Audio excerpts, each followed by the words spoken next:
Hello everyone. Before we start, make sure to like and subscribe to the channel, and leave a comment with where you're from and what time you're watching. That way, YouTube will keep showing you stories just like this one. Now, let's begin. Everyone talks about Black Friday like it's some kind of sport, but nobody prepared me for what I saw that morning at Westfield Shopping Center. I was 26 then, fresh out of my master's program, and broke enough to brave the crowds for a decent winter coat. My roommate Vanessa had convinced me to go with her, said we'd be in and out before the real crazies showed up.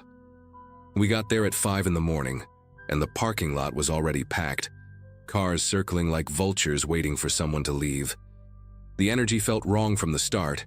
People pressed against the glass doors, security guards nervously adjusting their radios.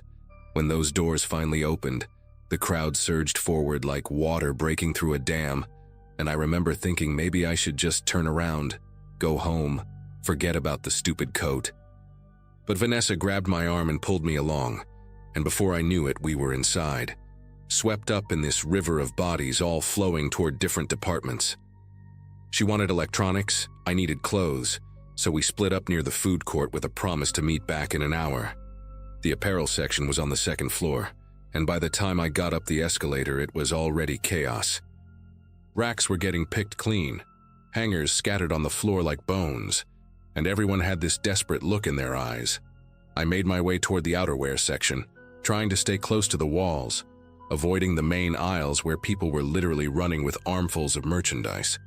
There was this display of designer jackets near the back, marked down 70%, and that's where everything went to hell. I saw her first. This woman in a red tracksuit with bleached hair teased up like it was still 1985, and she was holding this gorgeous leather jacket, examining the price tag. Behind her, a younger woman in yoga pants was clearly eyeing the same rack, her hand already reaching for another jacket just like it. The thing is, there were only 3 of those particular jackets left. This beautiful cognac leather with silver hardware, and I counted at least 7 women circling that display like sharks. The woman in red must have sensed it too, because she suddenly grabbed all 3 jackets at once, clutching them to her chest like a lifeline. That's when Yoga Pants Woman lunged forward, actually lunged, and grabbed the sleeve of one of the jackets, yanking hard enough that both women stumbled. What happened next was like watching a nature documentary where everything goes wrong at once. They were both screaming, not even words, just these primal sounds, and the jacket stretched between them started to rip at the shoulder seam. Other shoppers immediately descended on them, not to help but to grab for the other 2 jackets that had fallen during the struggle. A man in a business suit literally stepped on the red tracksuit woman's hand to reach for one, and she let out this howl that made my teeth hurt. Someone threw an elbow that caught Yoga Pants Woman in the ribs, and she doubled over but didn't let go of that jacket sleeve, even as 2 more people started pulling at it from different angles.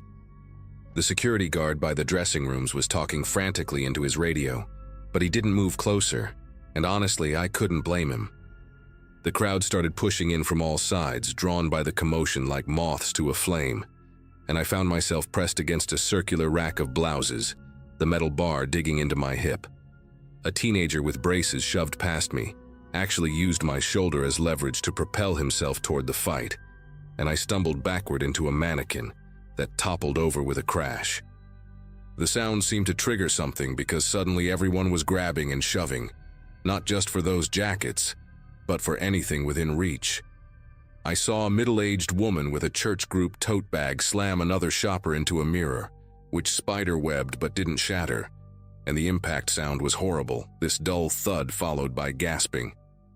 The original fight had spread like an infection, and now there were multiple struggles happening, merchandise flying through the air, and somewhere a child was screaming in that high-pitched way that goes straight through your skull.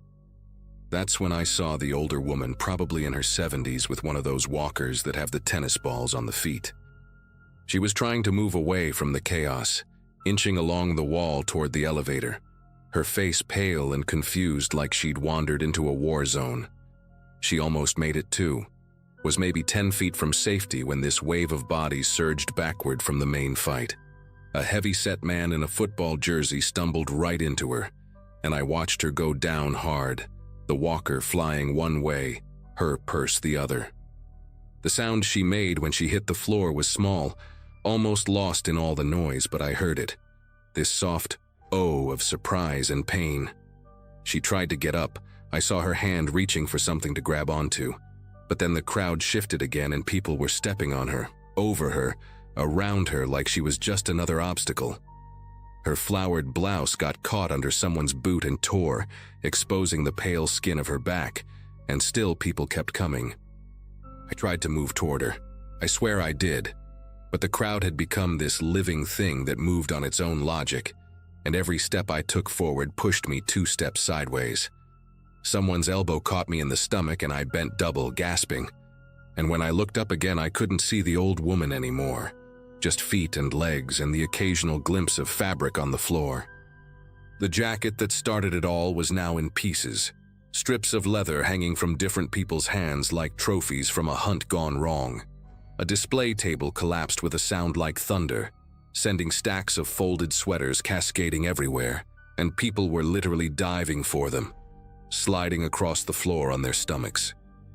The yoga pants woman was on her knees now, blood running from her nose, still clutching a piece of that jacket, and the woman in the red tracksuit was nowhere to be seen. My survival instinct finally kicked in and I started fighting my way toward the edge of the crowd, using my elbows, my shoulders, anything to create space. A woman with acrylic nails scratched 3 long lines down my forearm when I accidentally blocked her path to a fallen designer bag, and I felt the warm wetness of blood, but didn't stop moving. The emergency exit sign glowed like salvation above a door marked "Employees Only," and I didn't care. I shoved through it and found myself in a concrete stairwell that smelled like cleaning supplies and dust.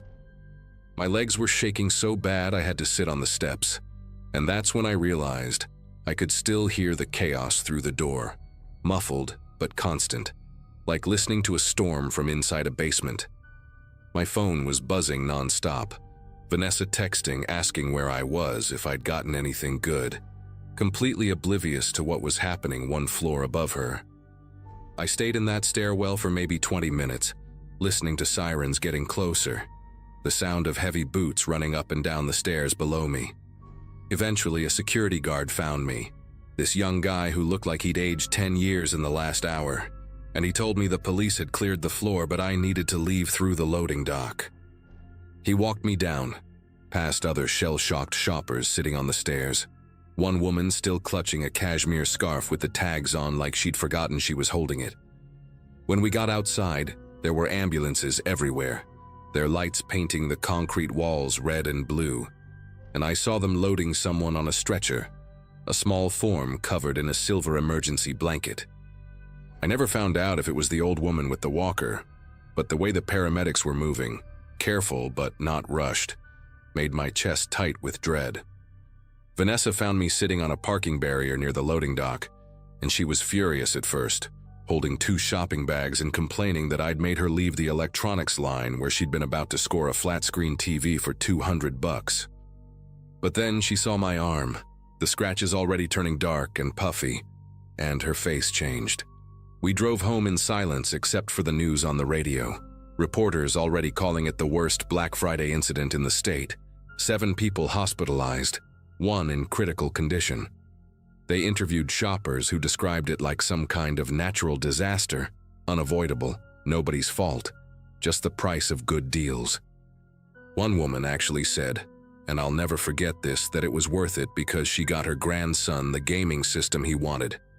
Worth it. Like those weren't human beings bleeding on that floor. Like that old woman hadn't been somebody's grandmother, somebody's mother, trying to buy a gift for someone she loved. The story made national news for about 2 days before getting buried under some political scandal, and the mall reopened the next morning, like nothing had happened. They put up a small plaque near customer service about shopping safely, and hired more security for the next year. But that was it. I went back once, months later, because I needed to return something Vanessa had ordered online, and when I walked past that apparel section, they'd completely redesigned it. New layout, different lighting, like they were trying to erase what happened there. But I could still see it, the exact spot where that old woman fell, now covered by a cheerful display of spring dresses. The store manager recognized me somehow, maybe from security footage, and offered me a $50 gift card for my troubles that day. Like that would make it better. Like that was the price of watching someone get trampled for a jacket nobody even remembers now. I never went shopping on Black Friday again, obviously. And I can't even walk into a crowded store without planning my exits, watching for signs of that particular energy that comes before violence. Sometimes I dream about it. Not the fighting or the blood, but that soft "oh" the old woman made when she hit the ground. That tiny sound of surprise that someone her age, someone who'd lived through whatever she'd lived through, could still be shocked by human cruelty. Vanessa still goes every year, says I'm being dramatic, that it was a freak accident, but she wasn't there in the middle of it, didn't see how quickly people can stop being people when they want something badly enough. The scratches on my arm healed into 3 thin white lines that I tell people came from a cat, because how do you explain that you got them from a stranger fighting over a designer bag, while an old woman was dying 10 feet away, and nobody stopped to help, nobody even slowed down, because the sales only lasted while supplies did.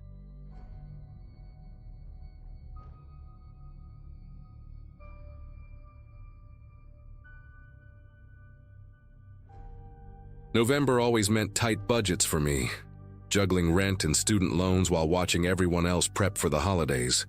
I'd been eyeing the new PlayStation for months, saving whatever I could from my job at the warehouse district, telling myself maybe next year when things got better. But when that Black Friday alert popped up on Market Direct at 4 in the morning, showing a seller named Gamer Depot listing 5 units at 60% off for quick sale, pickup only, my finger moved faster than my brain. $200 for a console that never dropped below $500 anywhere else. The listing had already been up for 3 minutes when I found it, and 2 units were gone. I grabbed my keys and headed out while most people were still sleeping off their Thanksgiving dinners, thinking I'd beaten the system for once in my life.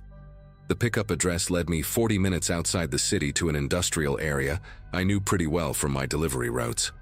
Building after building of concrete and corrugated metal, most of them dark except for the occasional security light casting long shadows across empty parking lots. The GPS kept recalculating as I drove deeper into the complex, past a shuttered textile factory and rows of storage units, finally announcing I'd arrived at a loading dock behind what looked like an abandoned electronics distributor. No signs, no company name, just a rusty number spray-painted on a dented roll-up door. I parked near the only functioning streetlight and checked the Market Direct app twice to make sure I had the right place. The seller's message from an hour ago just said, "Pull up to Bay 7, we'll bring your order out." I sat there for maybe 5 minutes with the engine running, watching my breath fog up the windshield while the heater struggled against the cold. Part of me wanted to message the seller, but the bigger part just wanted to grab the console and get out of there. The whole setup felt sketchy, but $200 was $200, and I'd already driven all this way. Finally, I saw movement near the loading dock, a door opening that I hadn't even noticed before, one of those personnel entrances cut into the larger bay door. 3 guys stepped out, all wearing dark hoodies despite it being freezing outside, none of them carrying anything that looked like a PlayStation box. They started walking toward my car in that casual way that somehow made every muscle in my body tense up, spreading out slightly as they got closer, like they were trying to surround my vehicle without making it obvious. The tallest one, maybe 6'3" with a scraggly beard poking out from under his hood, knocked on my driver's side window with his knuckles, gave me this wide grin that showed a gold tooth near the back. I cracked the window just an inch, keeping my foot hovering over the gas pedal, and he leaned in close enough that I could smell cigarette smoke and something sour on his breath. "You here for the PlayStation?" he asked, voice friendly, but his eyes scanning my car's interior, checking if I was alone. When I nodded, he gestured toward a white van parked in the shadows about 30 feet away, no license plates that I could see. "We keep the inventory in there, safer than leaving expensive stuff in the warehouse. Just pull up behind us and we'll get you sorted." The other two guys were already moving toward the van, but something about how they kept looking back at me, how they positioned themselves between my car and the exit, made every instinct scream at me to leave. "Actually, could you just bring it here?" I asked, trying to keep my voice steady while gripping the steering wheel hard enough to make my knuckles ache. "I'm kind of in a rush, got work in an hour." The tall guy's smile faltered for just a second before coming back even wider, and he exchanged a quick glance with one of his buddies, a shorter guy with face tattoos creeping up his neck like black vines. "Come on, man. It'll just take a second. We got all the units right there, still sealed in the boxes. You can pick which one you want." He started pulling the door handle from outside, testing it, and when he found it locked, his whole demeanor shifted. The fake friendliness drained from his face like water through a sieve, replaced by something cold and calculating. "Don't make this complicated," he said, voice dropping an octave, and I saw his right hand move to his waistband, lifting his hoodie just enough to show the handle of something metallic tucked into his jeans. That's when I made my decision, probably the fastest one I'd ever made in my life. I slammed the car into reverse, tires screaming against the asphalt as I floored it backward, nearly clipping the guy with the face tattoos who had to dive out of the way. The tall one was shouting something, banging his fist on my trunk as I spun the wheel hard, throwing the car into a chaotic 180 that left rubber marks on the concrete. In my rearview mirror, I saw them scrambling toward the van, and I knew I had maybe 10 seconds before they came after me. The industrial complex was a maze of identical buildings and narrow access roads, and I'd just given up my only advantage of knowing the area from my delivery routes by panicking and taking the first turn I saw, which led deeper into the complex instead of toward the main road. My old Corolla's engine was screaming as I pushed it harder than I ever had, taking corners so fast the whole car tilted on two wheels. Behind me, I could hear the van's engine roaring to life, see its headlights sweeping across the buildings as it lurched into pursuit. They knew these roads better than me. That much became clear when they started gaining ground despite their bulkier vehicle. I blew through a stop sign at a T intersection, choosing left on pure instinct, and found myself in a dead-end loading area surrounded by tall chain-link fences topped with razor wire. The van's lights flooded my mirrors as it skidded to a stop behind me, blocking the only way out. My heart was hammering so hard I could feel it in my throat, taste copper in my mouth as I watched all three of them climb out of the van, taking their time now because they knew I was trapped. But then I remembered something from my delivery days, a detail that might save my life. These old loading areas all had emergency access gates for fire trucks, usually padlocked but with chains loose enough to ram through if you had enough speed. I could see it in the corner of the lot, barely visible in the darkness, a section of fence that looked different from the rest.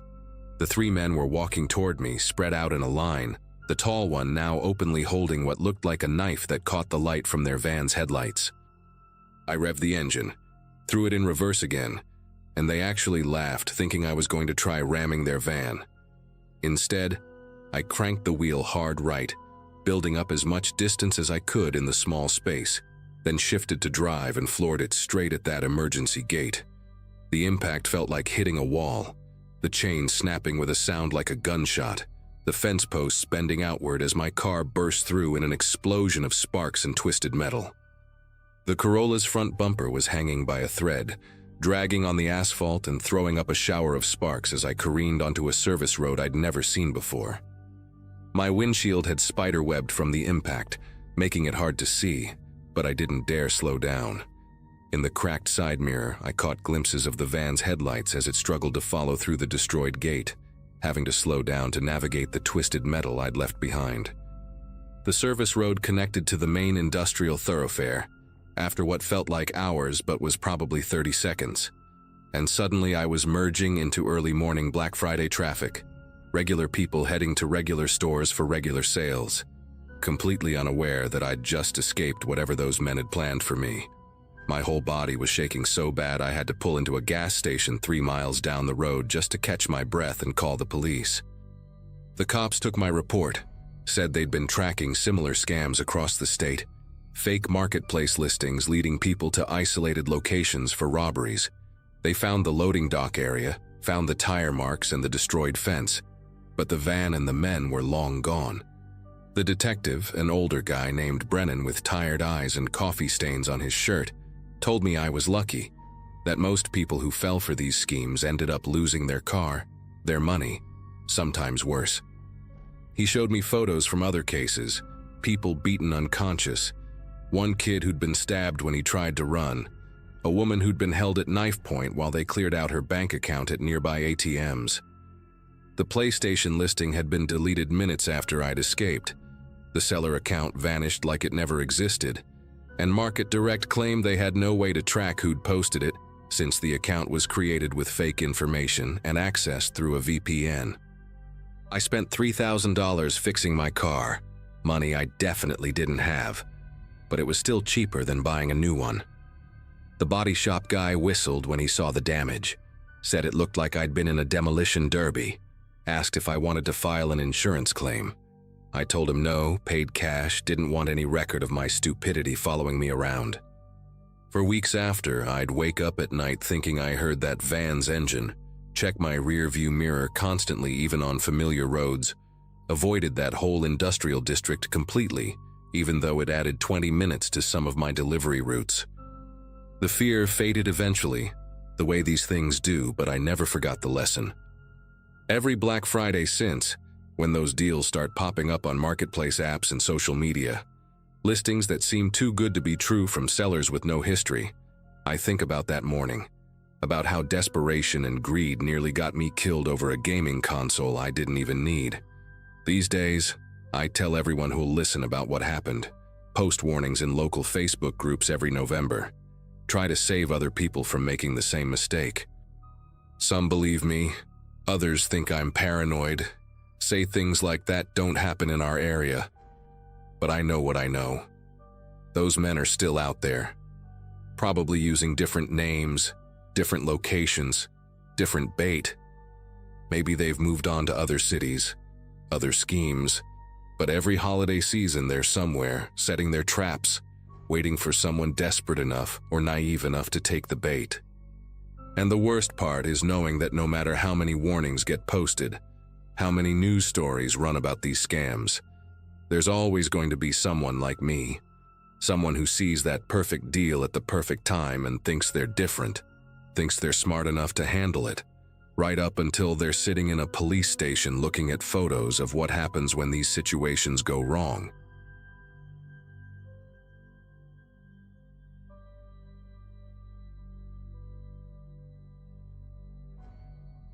My manager badge still had the Thanksgiving gravy stain from when I'd scarfed down dinner in the break room before the Black Friday chaos started. 20 hours later, I was finally walking out of that massive department store where I'd been working since my roommate ditched me with the full rent payment 2 months back. 5 years after finishing my business degree, here I was, managing the electronics department at a place where people had literally fought over discounted TVs that morning. The kind of store with 3 floors and a parking garage that seemed designed by someone who wanted customers to get lost and buy more stuff while trying to find the exit. That night in 2018, after watching suburban parents turn into wild animals over 40% off tablets, breaking up 3 actual fistfights, and having coffee thrown at me by a woman who didn't understand why we'd run out of those viral robot vacuum cleaners by noon, I just wanted to collapse. The parking lot had gone from absolute insanity to ghost town in the span of a few hours. Just scattered cars sitting under those buzzing sodium lights that turned everything a nauseating shade of orange. My legs felt like they were made of concrete, each step toward my old Corolla sending sharp pains up through my calves. And I kept telling myself that tomorrow I could sleep until my body naturally woke up. No alarms, no angry customers, no scanning endless barcodes. I was digging through my jacket pockets for my keys, passing row after row of empty parking spaces in Employee Section B, when footsteps echoed behind me, maintaining the exact same rhythm as mine, speeding up when I did, slowing when I slowed. "Hey, excuse me, sorry to bother you," came a voice, friendly but tired sounding, and I turned to see a guy in one of our store uniforms, the navy blue polo with the logo I'd been staring at all day on various coworkers. He looked maybe early 40s, salt and pepper stubble, the kind of weathered face you see on guys who work construction but ended up in retail, and he had this apologetic smile that immediately made me relax a bit. His name tag said Bradley, though I didn't recognize him from the electronics section. But then again, corporate had hired like 50 seasonal workers for the holiday rush, and they'd spread them across all departments.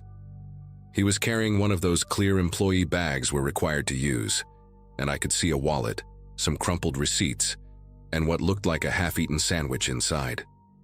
"My ride completely bailed on me," Bradley continued, running a hand through his thinning hair in what seemed like genuine frustration, and he gestured toward the nearly empty lot with a laugh that didn't quite reach his eyes. "My brother was supposed to pick me up an hour ago, but his kids are sick and he had to stay home. Just texted me about it, and of course my phone's about to die, so I can't even call an Uber." He pulled out an older iPhone with a cracked screen, showed me the red battery icon at 2%, and I felt that familiar pang of sympathy you get for coworkers stuck in bad situations. I live really close, just over in Fairwood Gardens, you know, those townhouses off Route 47. Maybe 10 minutes from here, 15 max with traffic, though there won't be any traffic at this hour. I knew exactly where Fairwood Gardens was, had actually looked at a unit there myself when searching for cheaper rent after my roommate situation imploded, and it really was close, just a straight shot down Route 47, and then a left at the old bowling alley that had been converted into a gym. Part of me wanted to just say sorry and drive away, but standing there in that empty parking lot, seeing another retail worker stranded after the shift from hell, I couldn't bring myself to be that person. Plus, Bradley kept shifting his weight from foot to foot, rubbing his arms against the November cold, and his breath came out in little white puffs that reminded me how freezing it had gotten once the sun went down. "Yeah, sure, I can give you a ride," I heard myself saying, already regretting the delay in getting home but knowing I'd feel guilty all weekend if I left him there. Bradley's whole face lit up with what seemed like genuine relief, and he immediately started walking toward my car, talking rapidly about how he'd just started working seasonal last week, how crazy the customers had been, how some lady had tried to return a turkey to customer service because it was too heavy. Normal retail horror story stuff that anyone who'd worked Black Friday could relate to, and I found myself laughing despite my exhaustion, unlocking the Corolla and apologizing for the mess of energy drink cans and granola bar wrappers scattered across the passenger floor. He waved it off, said his car looked way worse, and settled into the seat with a grateful sigh, immediately adjusting the heating vent toward himself while I started the engine and pulled out of the parking space, heading toward the exit that would take us to Route 47.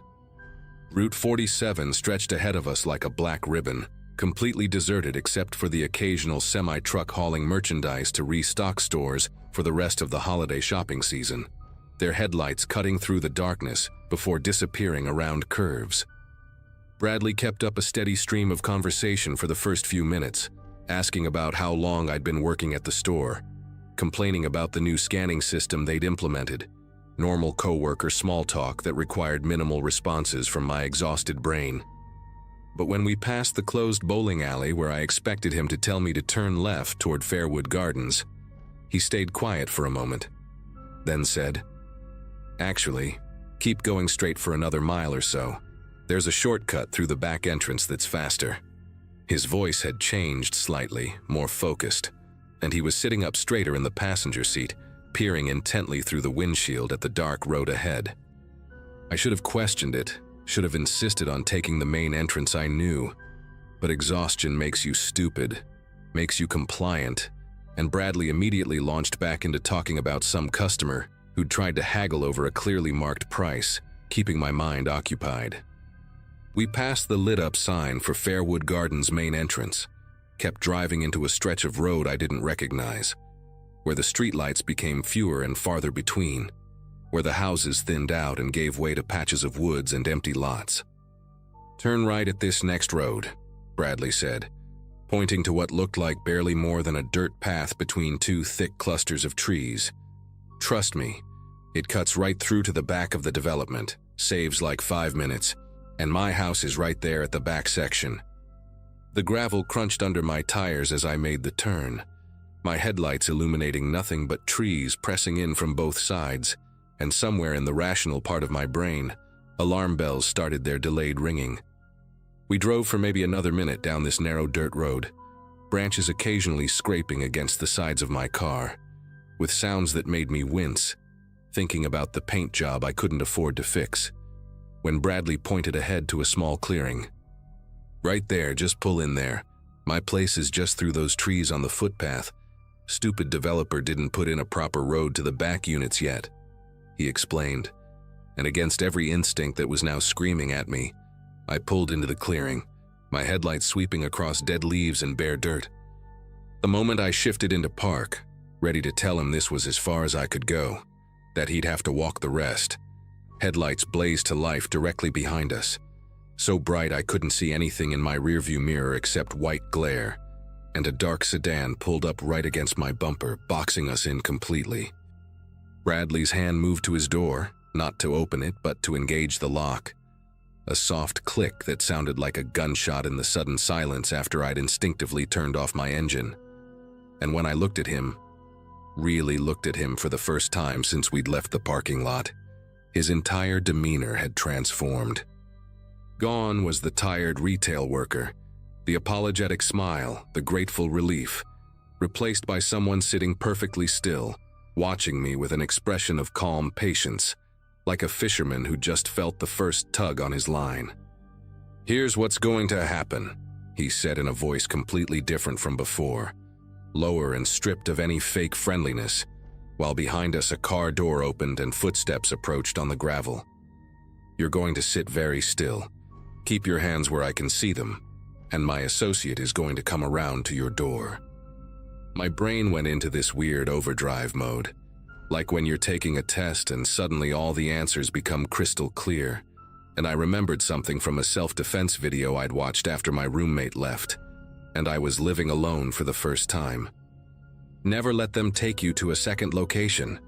Never go quietly. Make noise, fight, do anything but comply when you're isolated, because compliance in these situations usually ends badly, especially in woods where nobody can hear you scream. My hand was still on the gear shift from when I'd put it in park, and without letting myself think about it too much, I slammed the car into reverse and floored it, ramming straight back into the sedan behind us with a crunch of metal that threw Bradley forward against his seatbelt, his calm expression replaced with shock. The impact wasn't hard enough to disable either car, but it created just enough space, maybe 2 feet, for me to wrench the wheel hard left and slam it into drive, tires spinning in the dirt and gravel as I shot forward at an angle, scraping past the trees with a horrible shriek of metal on bark. Bradley was grabbing for the wheel, but his seatbelt held him back just enough, and I brought my elbow across hard into his face, feeling his nose crunch with a wet snap that splattered blood across the dashboard, his scream mixing with the sound of branches smashing against the windshield as we burst through the undergrowth and back onto the dirt road.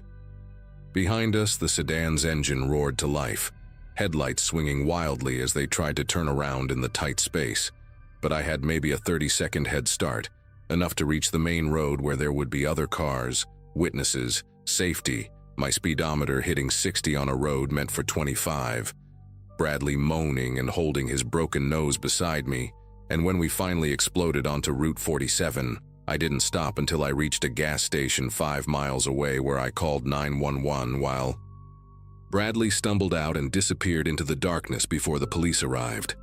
The cops found the sedan abandoned about a mile from that clearing, stolen from a mall parking lot earlier that day, wiped clean of prints except for a few partials on the door handle that never matched anything in their system. They never found Bradley either, though they discovered the store uniform in a dumpster behind a rest stop, the name tag still attached. And when they pulled security footage from our store, there was no employee named Bradley on any shift that day, just a guy who'd somehow gotten hold of a uniform and waited in that parking lot for someone tired and alone. The detective assigned to my case, a woman with kind eyes who'd seen too much, told me I was lucky, that these kinds of operations usually targeted people during big shopping events when everyone's exhausted and their guard is down, when wallets are full of Black Friday cash, when desperation and kindness make a dangerous combination. I quit the retail job 2 weeks later, couldn't walk through that parking lot without feeling phantom footsteps matching mine, couldn't look at anyone in a store uniform without wondering if they really worked there or if they were just wearing a costume, hunting for their next victim. Found a desk job doing data entry, boring as hell but with normal hours and a secured building with key cards and cameras everywhere. The kind of place where strangers can't just walk in wearing stolen uniforms and false smiles. Sometimes I think about that night, about how close I came to whatever Bradley and his partner had planned in those woods, and I remember the weight of his hand on the door lock, that soft click that changed everything, and I'm grateful for that self-defense video, for the instinct to fight instead of freeze, for the pure luck that my old Corolla had just enough power to ram through their trap and get me home alive.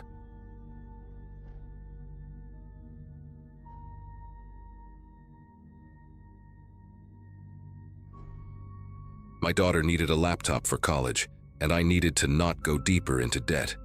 November 2017, the Riverside Plaza advertised a gaming laptop for 70% off, a Black Friday doorbuster that would save me $800 I could put toward her spring tuition. I pulled into the parking lot at 3 in the morning, expecting maybe a dozen early birds, but found 40 people already huddled by the garden center entrance. The main doors had triple that number. I took my place in line, told myself 3 hours in the cold was worth it, and started scrolling through my phone to pass the time. A woman ahead of me had a store map with different departments circled in red marker, and she kept refolding it, studying it like a battle plan. By 5:30, that line had transformed into something I didn't recognize. The 40 people had become hundreds, bodies packed so tight I could feel the breath of the person behind me on my neck. A guy in a football jersey pushed up beside me, talking loudly on his phone about getting 3 tablets for his kids, his elbow digging into my ribs every time he gestured. The crowd stretched back so far I couldn't see where it ended, just waves of people disappearing into the dark parking lot. When security guards appeared inside the store and started walking toward our doors, the entire mass of bodies shifted forward at once. The woman with the map stumbled, caught herself against the glass, and the pressure from behind pushed me into her. The guy in the jersey was practically standing on my heels, and somebody behind him was yelling about their spot in line. At 5:58, 2 minutes before opening, the guards reached for the door locks. The crowd compressed like a spring, and I heard glass creaking under the pressure of bodies. The woman with the map had both palms flat against the door now, trying to keep herself from being crushed against it, and I was trying to help brace her when the locks clicked open. The door swung inward, and she fell forward, disappearing into the store as the crowd exploded through the opening. The guy in the jersey shoved past me, using his shoulder like a battering ram, and the force of people behind me lifted me off my feet. I went through those doors without my feet touching the ground, carried by the mass of bodies like driftwood in a tsunami. Inside was chaos. The careful lanes marked with rope barriers meant nothing as the human flood crashed through them, metal posts clattering to the floor. People were running in every direction, shopping carts ramming into displays, and I heard glass breaking somewhere to my left. I tried to move toward the electronics section, but the crowd had its own momentum, sweeping me sideways toward the clothing racks. A teenager next to me got tangled in a rack of winter coats and went down hard, and I reached for him but got yanked away by the surge. The main wave of bodies was pushing deeper into the store, toward the back where the big-ticket items were stocked, and fighting against it was like trying to swim upstream in rapids. Then the crowd hit a bottleneck at the electronics department entrance and everything compressed. Bodies slammed into my back, crushing me forward into the people ahead, and suddenly I couldn't expand my chest enough to breathe properly. My ribs felt like they were bending inward, and each breath came in short, painful gasps. Someone fell near my feet, and I tried to step around them, but there was nowhere to move, no space between the bodies, and more people kept pushing from behind. The person on the ground was screaming, A horrible muffled sound, and I could feel them thrashing against my legs trying to get up. But the crowd kept moving, kept pushing, and I felt my foot come down on something soft that shouldn't have been there. The screaming changed pitch, became more desperate, and I tried to shift my weight, but the mass of bodies had me pinned in place. A woman next to me was hyperventilating, her eyes wide with panic, clutching at anyone within reach. Her fingernails dug into my arm as she tried to pull herself up higher, trying to get above the crush, but there was nowhere to go. The crowd had become a single organism, pulsing and swaying with its own terrible rhythm, and we were just cells being pushed through its body.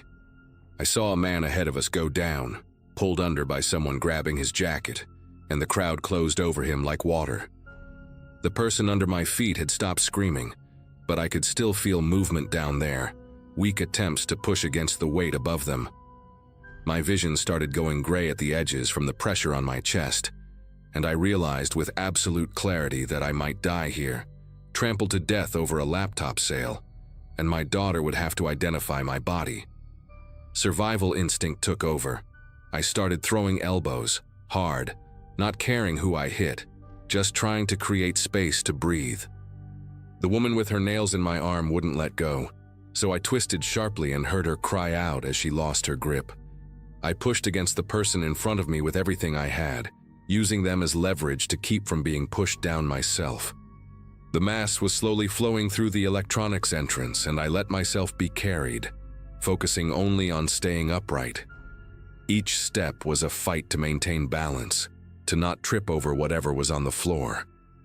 I kept my arms up near my chest, creating a small pocket of space to breathe, and stopped trying to help anyone else. You can't save anyone when you're drowning yourself. The electronics section opened up slightly, and people scattered toward different displays, the crushing pressure finally easing. I stumbled sideways into a tower of boxed printers, knocking several to the floor, and used the moment to gulp air into my burning lungs. My whole body was shaking, adrenaline making my heart pound so hard I could hear it over the shouting and crashes around me. Behind us, at the entrance we'd just come through, I could see people still trapped in the bottleneck, faces purple with pressure, hands clawing at the air. Someone was definitely down in there. I could see a gap in the crowd where bodies weren't quite touching the floor, like a pothole in the human river. Security guards were trying to push through from the side, but they couldn't even get close to whoever was underneath. I abandoned any thought of finding that laptop. Nothing in that store was worth what I'd just experienced, what I'd done to survive it. My shoe felt wrong when I stepped, sticky on the bottom, and I didn't want to think about why. I started working my way toward the emergency exit I'd spotted near the television displays, moving diagonal across the flow of people still pouring in. A man was dragging a huge flat-screen box across the floor, knocking people's legs out from under them, completely oblivious to the chaos he was adding to. Near the emergency door, an older woman sat on the floor against the wall, holding her wrist at an odd angle, tears streaming down her face while everyone just stepped around her. I helped her to her feet with my good arm, the other one throbbing where the panicked woman's nails had broken skin, and we pushed through the emergency exit together. The alarm screamed as we burst into the cold morning air, but it was barely audible over the sirens already approaching. 3 ambulances were pulling into the parking lot, and I could see more emergency lights coming down the access road. The older woman leaned against the building's brick wall, cradling her broken wrist, and asked me if I'd gotten what I came for.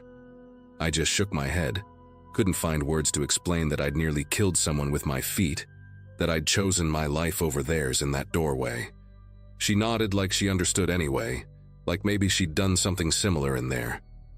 We waited in silence for the paramedics, watching more people stumble out of various exits, some carrying merchandise, others carrying injuries, and a few being carried by others. Later, I found out 2 people died that morning at Riverside Plaza. A 43-year-old man had a heart attack in the crush near electronics, and a 19-year-old college student was trampled at the Garden Center entrance where I'd gone through. The news called it a tragic accident, showed security footage of the crowd surge that looked like a tidal wave of bodies, and interviewed the store manager who kept saying they'd followed all safety protocols. I never told my daughter why I came home empty-handed that day, just said the crowds were too crazy, and ordered her laptop online instead, paying full price on a credit card I couldn't afford. She thanked me for trying, completely unaware that her old man had stood on another human being to stay alive, that I'd felt someone's ribs bend under my weight and kept walking anyway. I still shop on Black Friday sometimes, but only online.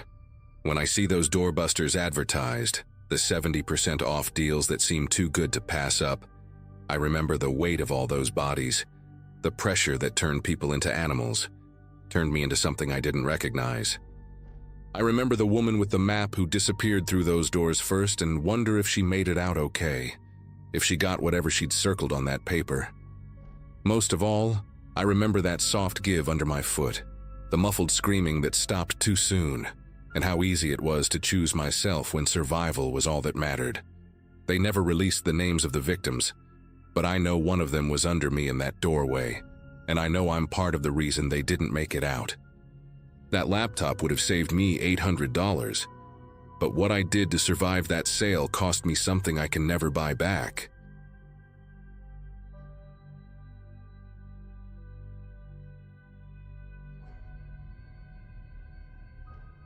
Owning a small boutique means most days are predictable, quiet even.